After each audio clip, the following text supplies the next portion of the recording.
Jeste li ikada pomiješali med i sodu bikarbonu? U ovom kratkom videu pokazat ću vam zašto biste to trebali napraviti i siguran sam da će vam biti fantastično kao i meni. Odmah ćete osjetiti promjenu. Prvo što će vam trebati je jedna žlica što kvalitetnijeg meda. Naravno, možete koristiti i najjeftiniji med, ali takav med često sadrži puno šećera i raznih nečistoća. Zatim dodajte jednu žlicu svima poznate sode bikarbone.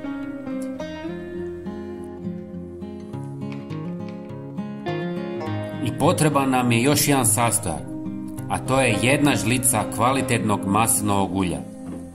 Sve dobro miješajte 1 minutu. Sigurno se pitate zašto sve ovo radimo. Kombinacija meda, sode bikarbone i maslinovog ulja značajno usporava starenje kože i smanjuje bore kod muškaraca i žena. Koristim ovo već 30 godina i moja koža izgleda puno mlađe nego kod mojih vršnjaka. Zašto je ovo toliko učinkovito?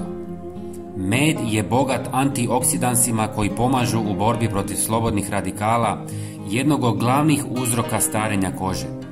Soda bikarbona nježno uklanja mrtve stanice kože, čisti pore i potiče svježi mladolik izgled.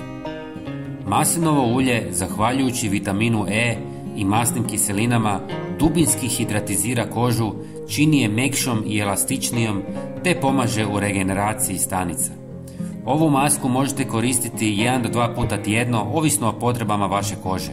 Ako imate osjetljivu kožu, počnite s jednom primjenom tjedno i pratite kako koža reagira. Masku držite na koži 10-15 minuta. To je dovoljno vremena da aktivni sastojci prodru duboko u kožu i pruže hidrataciju, peeling i njegu. Nakon toga isperite masku mlakom vodom.